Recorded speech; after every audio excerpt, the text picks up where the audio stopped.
Hello, my name is John York, and today I'll tell you the story of a culinary masterpiece that graces our tables in a myriad of forms: cheese.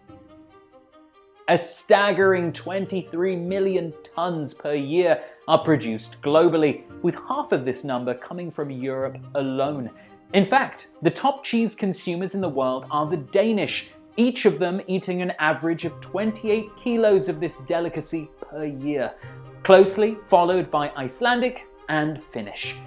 At the same time, Germans are the top European producers, with 2.3 million tons yearly. With such numbers, cheese deserved a special broadcast. Welcome to Food History Pills.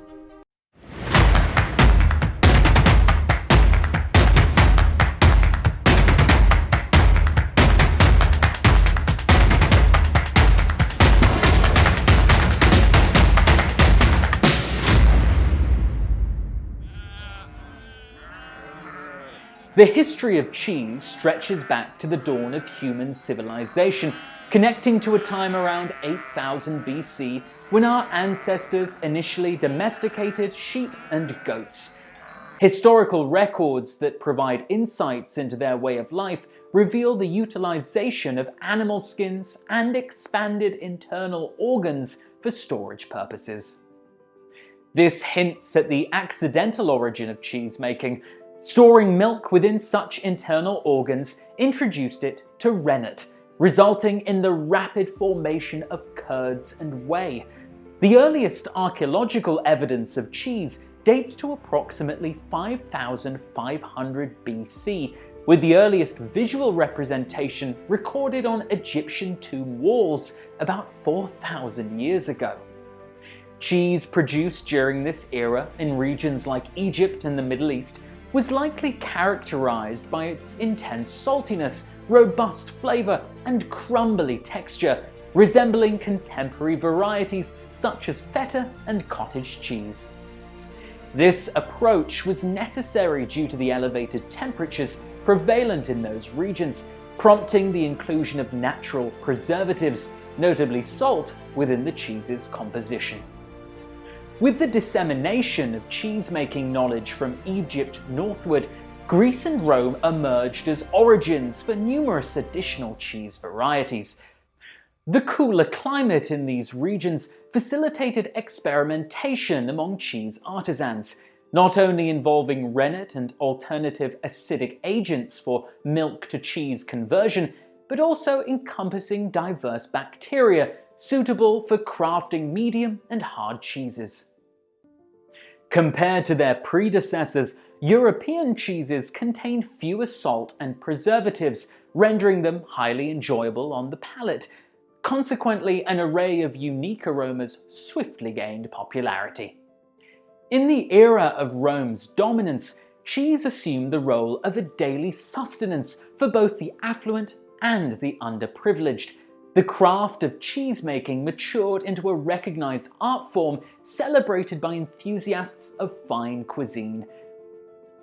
Often, Romans would age their cheese or smoke it, both practices adding to its shelf life. And they made hundreds of different types. It was a convenient form of protein that their armies could carry with them. Historical records from that period have endured, detailing ancient methodologies employed to produce a myriad of cheeses distributed across the expanse of the Roman Empire. With the decline of the Roman Empire, the disintegration of trade routes across Europe hindered the free exchange of information and goods. Monasteries became hubs of cheese production, and medieval markets offered an astonishing variety of localized cheese production. This shift engendered remarkable diversity in cheeses of various nations, notably seen in France, Italy, and England, each boasting an extensive repertoire of 400 to 700 cheese types. Several of today's beloved cheeses, such as cheddar and Parmesan, originated prior to the Renaissance and the establishment of novel trade routes. A cultural transformation with lasting impacts on cheesemaking unfolded in Europe from both the south and the north. During the 8th century, the Saracens, or Umayyads, Muslim Arabs hailing from North Africa, entered southern France, introducing goats and the tools of cheesemaking. Although the Umayyads were expelled from present-day France by the 13th century, their dairy traditions persisted. Their imprint is believed to have established the Loire Valley as a hub for goat cheese production in France, a distinction it maintains to this day. People from the earliest cheese-making cultures also went east to India. The Vedas, sacred Hindu texts, include references to making acid-coagulated cheeses, as well as using plants to help coagulate milk into cheese, some of the earliest uses of rennet we have on record.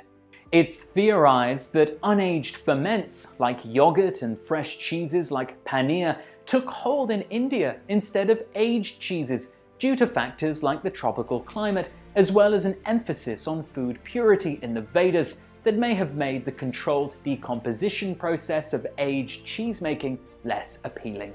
Cheesemaking and dairying continued further east into Tibet and Mongolia, where hardy mountain-dwelling yak are raised by nomadic herders who use their milk to produce butter and fresh and dried cheeses. And although evidence of dairy's presence in the widely varied cuisine of China is somewhat limited, milk cakes were considered a delicacy in parts of southern China during the Ming Dynasty in the 14th through 17th centuries. In Britain, a momentary disruption occurred in the timeline of cheese production during the mid-1530s, when Henry VIII ordered the closure of monasteries. These religious institutions held significant roles in the realm of cheesemaking, yet there was a silver lining. Cheese had already solidified its place in the culinary landscape, remaining a staple in both royal courts and amongst the general populace, preventing its disappearance. By the end of the Middle Ages, cheesemakers in the Swiss and French Alps had become known for big, brawny cheeses through innovations to drive moisture out of cheese, such as special curd knives and harps, cooking curd over high temperatures, cheese presses, and wide, wheel-shaped forms rather than tall cylinders. In France, the famed caves at Combalou had been used to age wheels of Roquefort since at least the 11th century CE, and the cheese was awarded the first ever PDO, or Protected Designation of Origin, in 1411.